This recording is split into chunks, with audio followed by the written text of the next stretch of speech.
गुरु ब्रह्मा गुरुर्विष्णू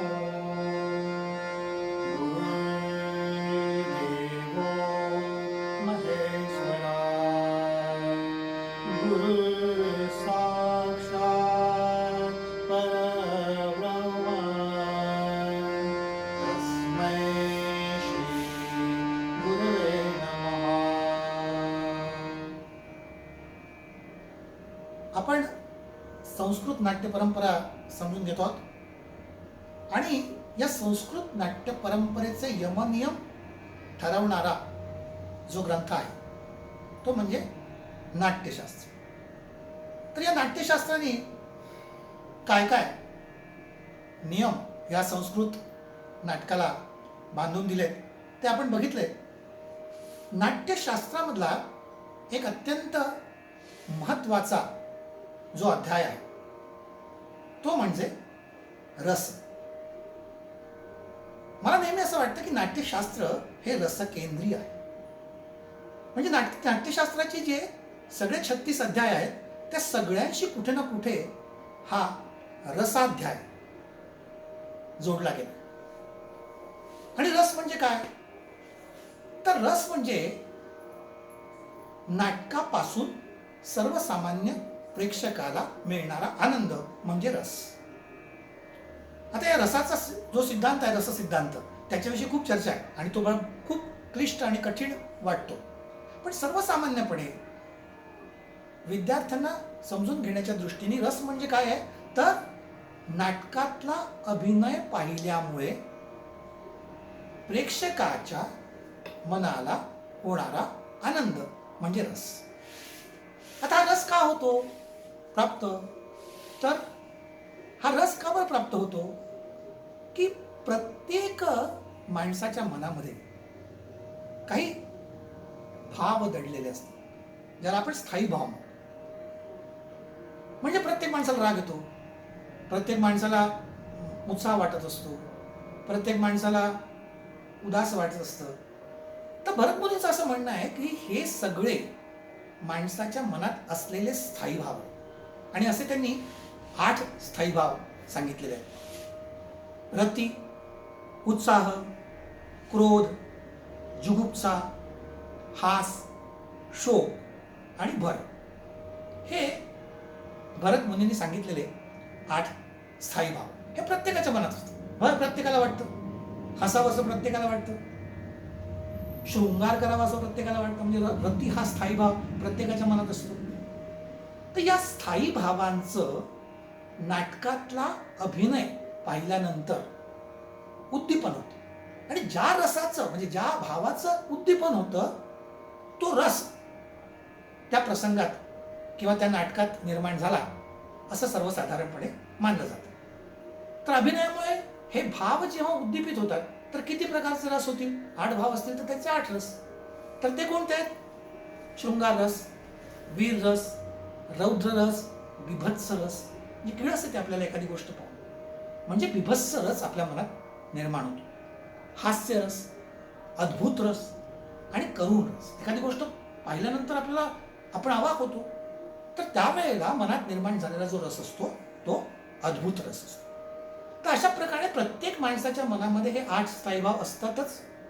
आणि या 8 स्थायी भावांचं जेव्हा नाटक बघितल्यामुळे किंवा नाटकातला तो प्रसंग बघितल्यामुळे किंवा त्या प्रसंगातल्या अभिनेत्याचा अभिनय बघितल्यामुळे जेव्हा त्या भावांचं उद्दीपन होतं तेव्हा आपण असं म्हणतो की रस निर्माण झाला.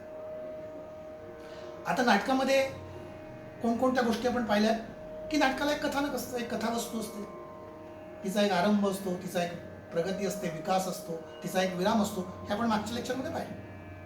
तर या नाटकाची ही जी कथावस्तू असते म्हणजे नायकाच्या मनात काहीतरी एक फलाकांक्षा निर्माण झाली, मग त्याच्यामध्ये अडथळे आले आणि मग नायकाची फलाकांक्षा पूर्ण झाली. तर ही एक कथावस्तू आहे, तिला एक आरंभ आहे, एक मध्य आहे आणि एक अंत आहे.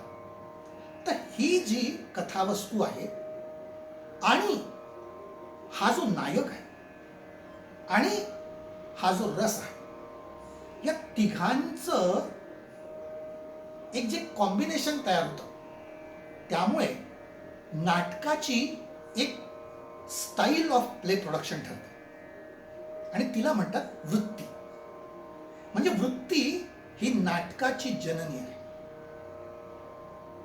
नाटकातला नेता म्हणजे नायक, नाटकातली कथावस्तू आणि नाटकातला रस.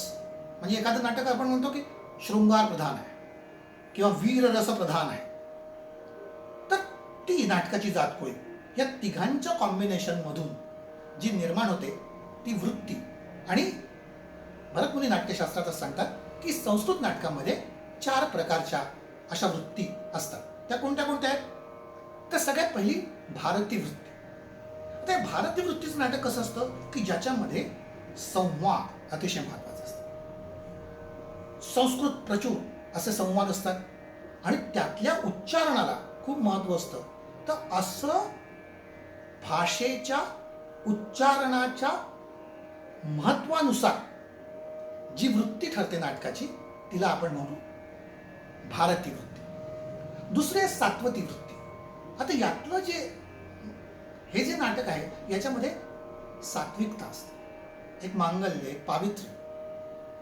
अशा प्रकारचं जे नाटक जे निर्माण होतं त्या नाटकाची जी वृत्ती आहे तिला सात्वती वृत्ती म्हणतात. तिसऱ्या प्रकारची जी वृत्ती आहे ती आर्भाटी वृत्ती. म्हणजे एखाद्या नाटकामध्ये समजा खूप लढाया दाखवल्या, युद्ध दाखवले, समर प्रसंग दाखवले, तर ती जी वृत्ती म्हणजे ते जे स्टाईल होईल नाटकाची त्या वृत्तीला आपण म्हणू आर्भाटी वृत्ती. आणि शेवटची चौथी जी वृत्ती आहे ती आहे कैसिकी वृत्ती. आता कैसिकी वृत्ती म्हणजे काय? तर ज्याच्यामध्ये कोमलता आहे, मनोहर असं वातावरण आहे. म्हणजे ज्यात नृत्य आहे, संगीत आहे, उत्तम प्रकारची वेशभूषा आहे अभिनेत्यांची आणि अभिनेत्रींची.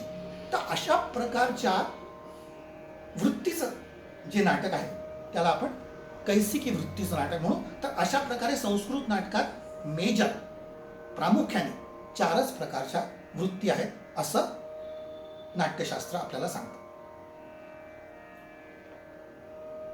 दुसरा प्रकार जो आज महत्वाचा असतो की आपण नाटक म्हणतो. ते नाटक बेसिक काय? तर ऍक्च्युली नाटक हा रूपकाचा एक प्रकार आहे आणि धनंजयांनी अशी 10 रूपकाचे प्रकार सांगितले. त्याला धनंजयांनी नाव दिलं दशरूपके. आणि रूपक म्हणजे काय?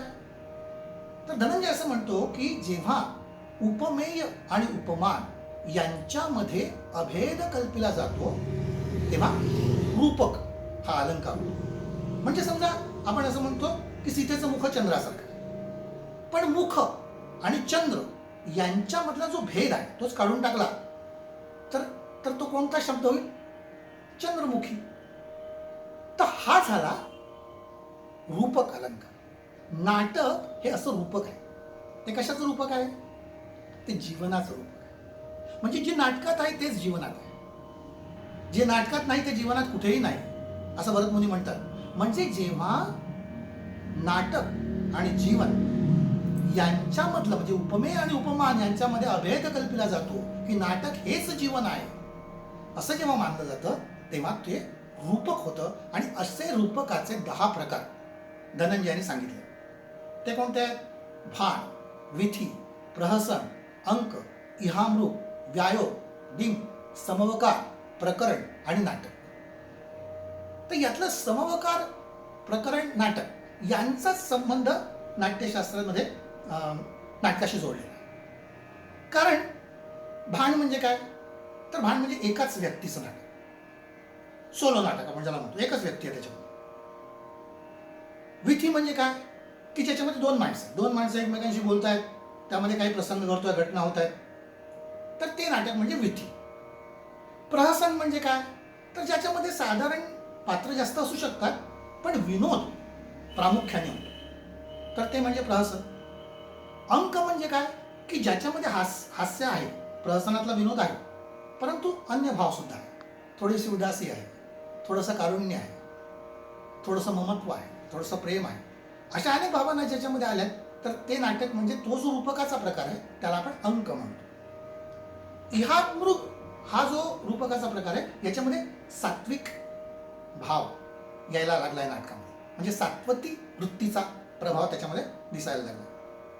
व्यायोग म्हणजे ज्याच्यामध्ये युद्ध महत्वाचं, ज्याच्यात अर्भाटी वृत्ती प्रधान आहे, समरप्रसंग आहे, असं नाटक म्हणजे व्यायोग. डिम म्हणजे त्याच्यात सुद्धा युद्धाचंच प्राबल्य. समवकार, समवकारमध्ये पहिल्यांदा 3 अंक कपट, धावपळ, शृंगार अशी एक योजना 3 अंकात प्रत्येक अंकात केली आहे, तर त्याला आपण समवकार म्हणू. तर या समवकाराचा संबंध संस्कृत नाटकांशी. प्रकरण म्हणजे एकच नायक आणि एकच फल. आणि नाटक, नाटक हे रूपकामधलं सगळ्यात उन्नत असा प्रकार आहे, सगळ्यात उन्नत प्रकार. आणि आपण सर्वसाधारणपणे प्रत्येक कोणत्याही गोष्टीला नाटक म्हणतो, पण प्राचीन काळी हे 10 भेद रूपकाचे होते. म्हणून धनंजयाने या रूपकाच्या प्रकारांना दशरूपक म्हटलंय.